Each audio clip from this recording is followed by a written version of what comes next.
Well, hello there. How is everybody doing?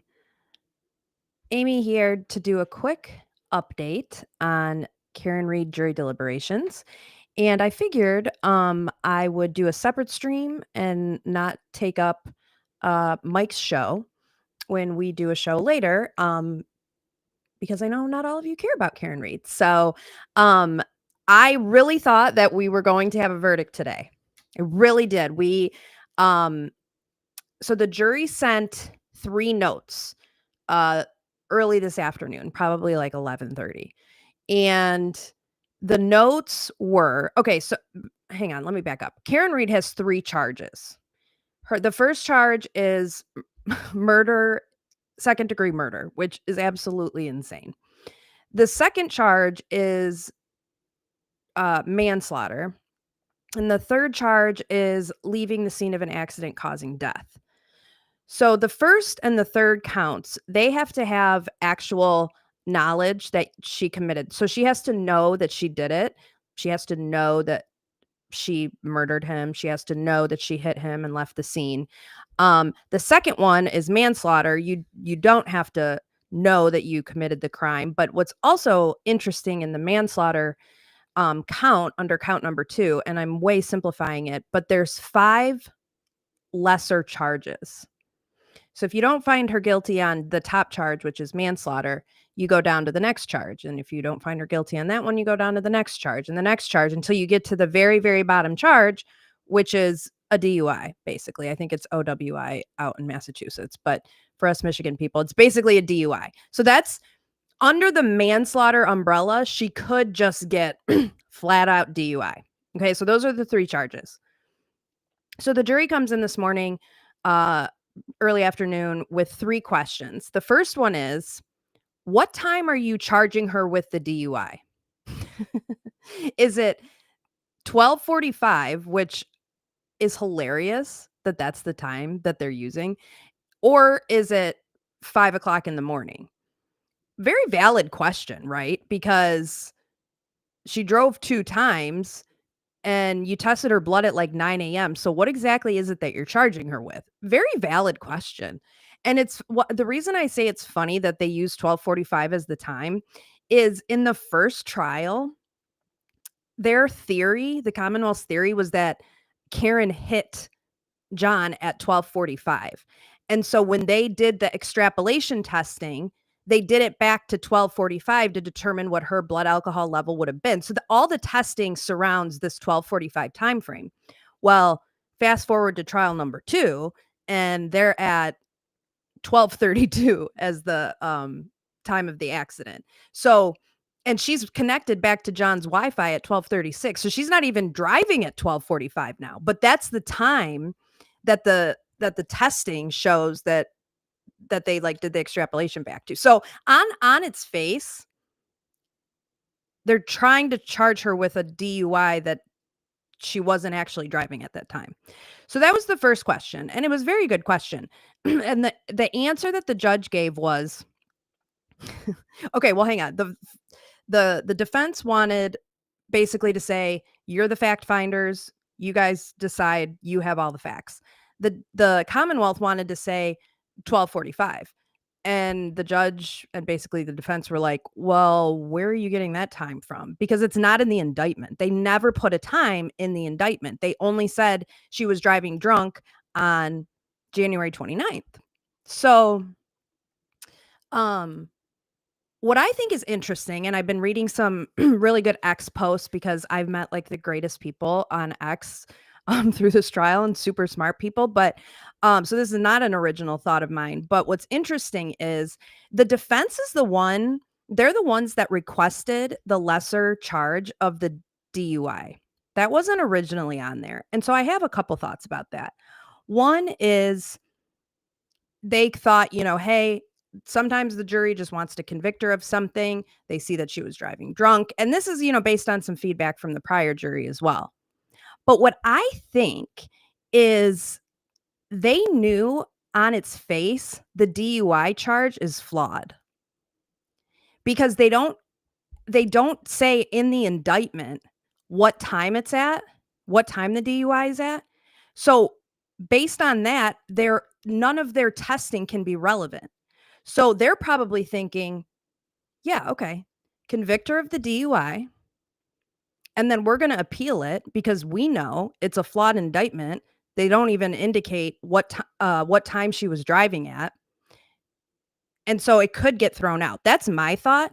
But the only problem with that is since it's under the manslaughter umbrella of charge number 2, if the jury hangs, if they can't come to a decision on only the DUI charge, some people are like, they didn't prove to me that she was driving drunk.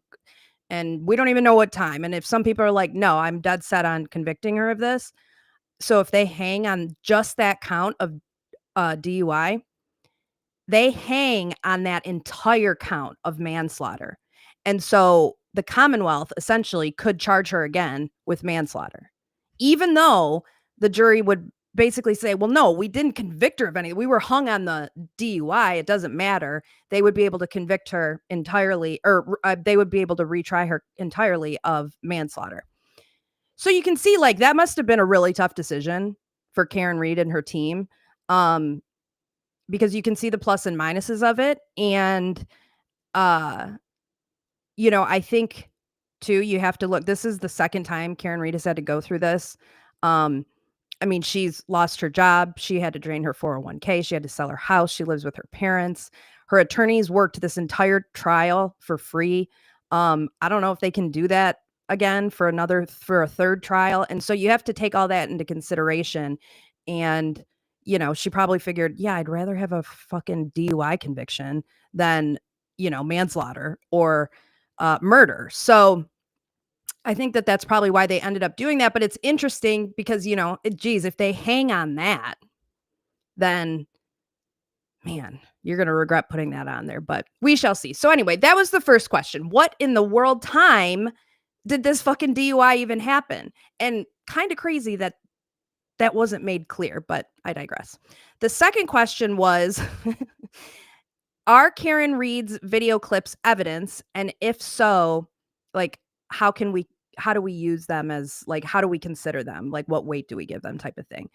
And I find this question hilarious because Hank Brennan's entire case was based on Karen Reed's own words in out of text clipped documentary segments where she does admit to drinking and driving, by the way. But I just find it funny that Hank Brennan's, like, what he probably thought was his strongest piece of evidence, the jury wrote a note and was like, are these even evidence? It's just kind of funny if you think about it. So that was the second question. And the answer obviously was yes, give it whatever weight you want it to, just like you would any other piece of evidence that was introduced. The third question, though, now this is what got everybody all excited, and we're all still very excited about it. The third question was, if we find Karen guilty of a lesser included, and they specifically referenced the DUI. So they said, if we find her guilty of the DUI, does that mean she's guilty of the greater charge, which would be manslaughter? So they asked that question, which to me, and I think anybody with a brain, means that they're going back there saying, okay, if we convict her of a DUI, she's not, like, also getting convicted of manslaughter, right? Because it's under that manslaughter umbrella. And so they want to make sure, like, no, we're not finding her guilty of manslaughter. We're finding her just guilty of DUI. So that question was asked. And cunty Judge Bev gave the most, like, convoluted response back, but they ended up amending the jury verdict form, which I think ended up being a good thing. And then, so as they're talking about the three questions, there's like an hour in between when the jury sends those questions and Judge Bev answers them. So in that hour time period, they also submitted a fourth note. And that note said, if we're not guilty on two of the counts, for example, count 1 and count 3, the murder and the leaving the scene, and this is how it was worded at the beginning, if we were to find her not guilty on 2 of the counts, but we were hung on the 3rd, does that mean that we're hung on all the counts? Basically saying, we wanna make sure that if we can't agree on the DUI, if we end up hanging on that count, can we still tell you that we don't think she's fucking guilty of murder, is basically what the note says. And what does Cunty Bev say? What does she say? Because, these people are not professional jurors. They just they had a question. If this happens, what do we do? What does that mean? And her response back is, I can't answer that question because it's a hypothetical. Do you understand the words that are coming out of my mouth, Judge Bev? That is going to be the next note from the fucking jury foreman. I mean, the fact that she wouldn't answer because he put the word if is so insane. It's so insane. So I think after then they got the answer to the first 3 questions. Then like an hour and a half went by, and then they sent them back I can't answer you because this is a hypothetical. And then from that point on, we didn't get a verdict for the rest of the day. And also, by the way, I don't know if I know I didn't talk about this, or I don't think I did on the last stream that I did, but in Karen Reed's first trial, the jury they were unanimous in convicting her on counts 1 and counts 3, the murder and the leaving the scene. They were unanimous on that, but they couldn't agree on manslaughter. So they were hung on manslaughter, but they didn't ask the question. They didn't say, hey, do you want to know our verdicts on 1 and 3? We just can't come to a decision on 2. So there were no questions asked, and Judge Bev declared a mistrial on all 3 charges. And afterwards, the jury was like, we thought we were going to be able to be like, hey, by the way, we did come to a conclusion on 2 of them, but that didn't happen. So the fact that that's happening again, and Judge Bev has the nerve to be like, I can't answer that question because it's a hypothetical. Bitch, it's not a hypothetical. It fucking happened. It actually happened, Bev. It happened in the last trial, and it looks like it's going to happen again based on this question. So what the fuck do you mean it's a hypothetical? And again, these are not professional jurors, okay? They don't know, they can't ask hypothetical questions. Like, what are you even saying right now? It's so fucking irritating. These jurors took 9 weeks out of their life to sit there, and you're just like, I can't answer a hypothetical, even though you fucking know that that's what happened in the last trial too. It's just so insane. It's just so insane. So I think what's happening is they're like, Wolf, I'll be fucking damned if we're gonna cause a mistrial. We're coming to a damn verdict. We're coming to a damn verdict. We're not gonna hang this jury over a DUI charge. And that's what ended up taking the rest of the day. And they're coming back tomorrow. Because if they had clear instructions, like, hey, yeah, if you guys hang on this, you can still give us your verdicts on 1 and 3. But I think it also needs to be explained to them, and Chris has this point as well. At some point, I think the jury needs to be made aware that if you hang on DUI, that means you hang on that entire charge, including manslaughter. So if you don't want to do that, you better come to a decision. Like, that needs to be told to them. Because imagine being a juror and you get out and you're like, yeah, we couldn't come to a decision on count 2. And there's a mistrial on count 2, and they're like, wait, what the fuck do you mean she's being retried for manslaughter? I thought I was just doing a mistrial on the DUI. And now you're telling me she's going to be retried for manslaughter?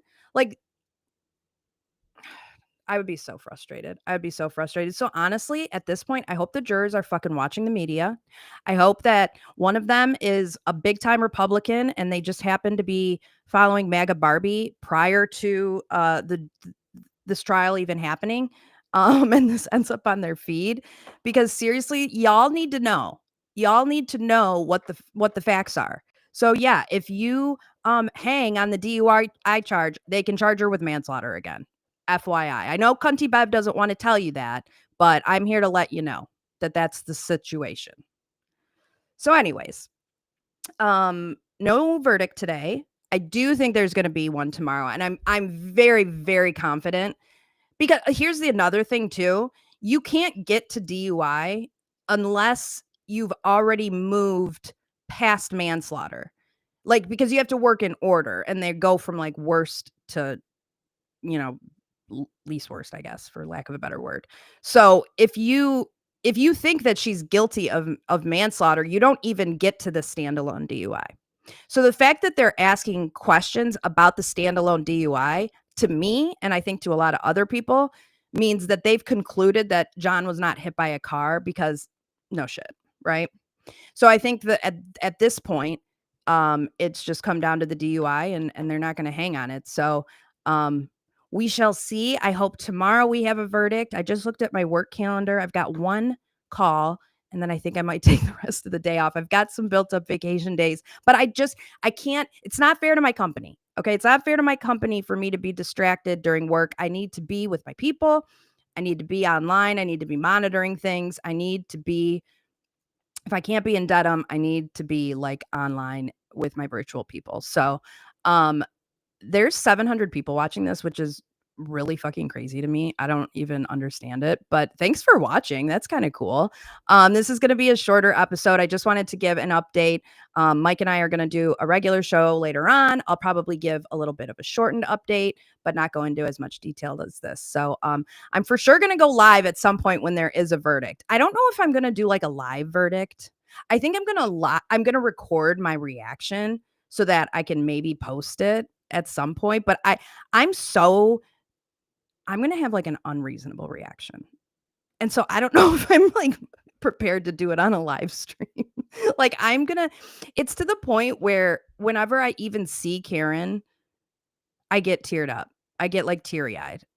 And I heard she was crying in court today after she heard those questions, and so were her parents. And Turtle Boy, he reported, he's in the courtroom, that when the jury walked in to hear the answer to the question, the foreman smiled in the direction of Karen's family. And they're sitting in, like, the two families are on opposite sides of the courtroom. So I have faith. I really think that we're going to get a verdict tomorrow. If they don't get a verdict tomorrow, the court is off on Thursday for Juneteenth.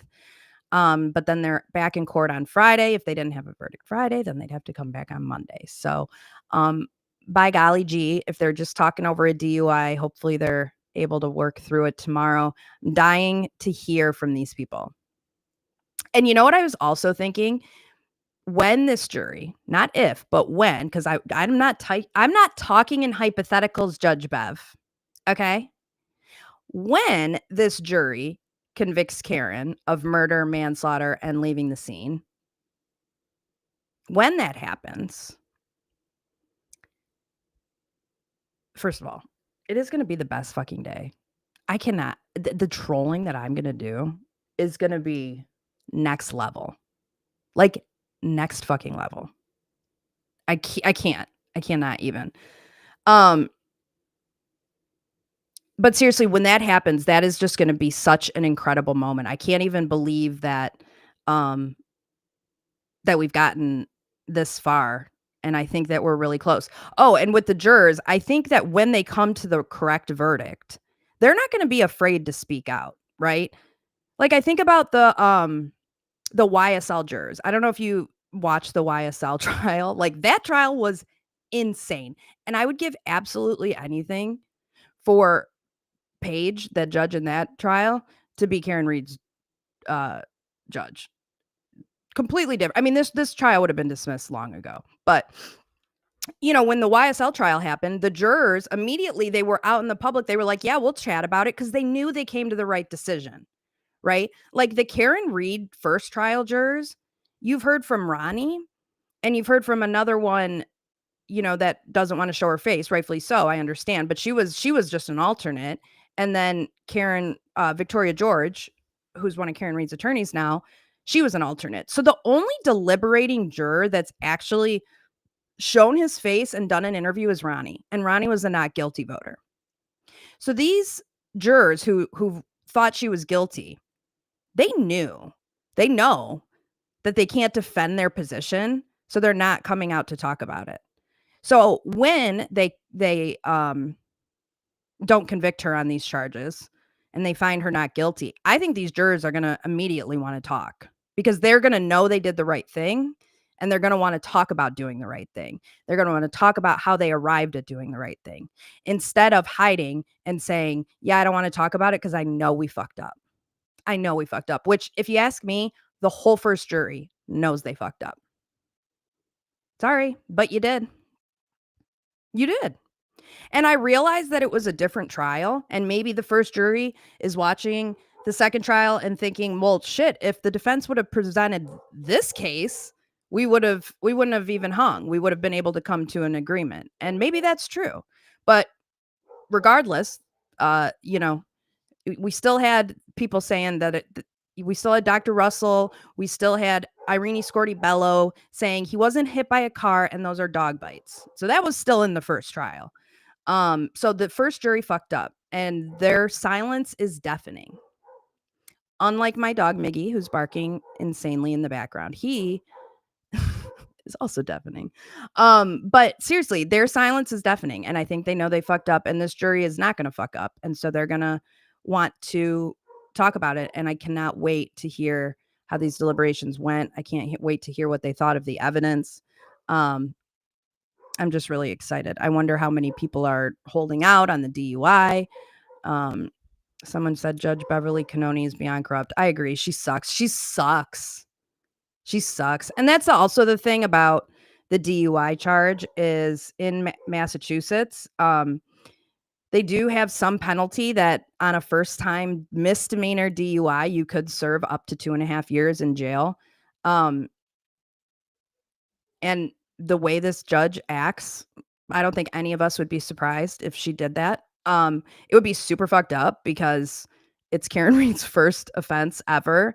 And I think that going through 2 fucking murder trials is punishment enough to have to sit in jail for 2.5 years for a misdemeanor DUI. Um, but, you know, at the same time, Karen knew that that was a risk. She knew that was a possibility.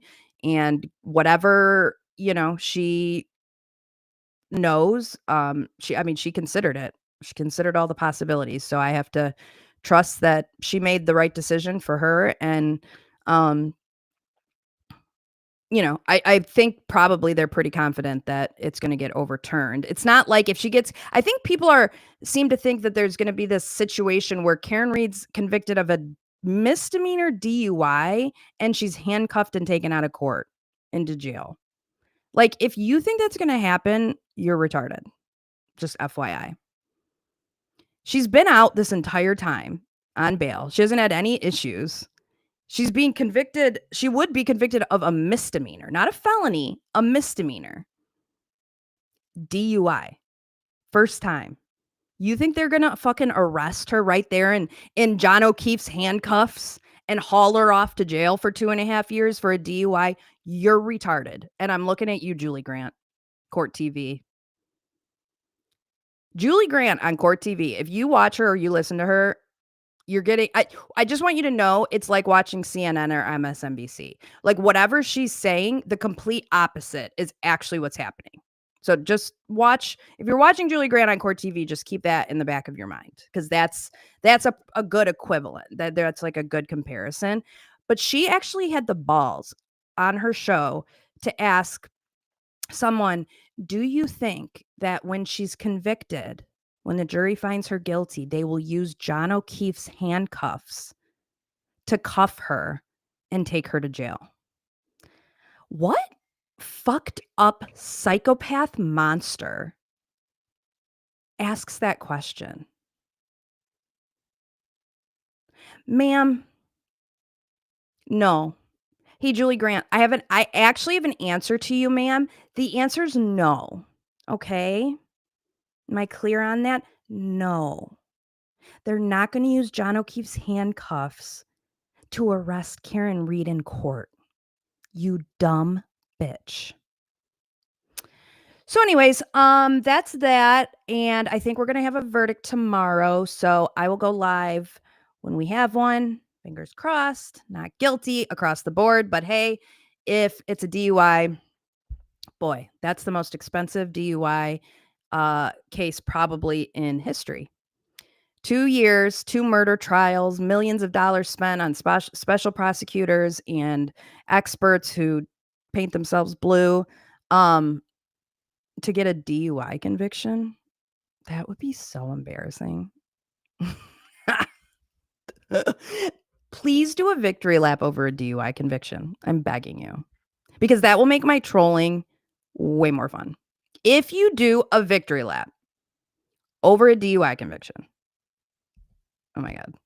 I'm gonna have to take a whole week off to troll you people. So anyways, I will see y'all tomorrow. Free Karen Reed.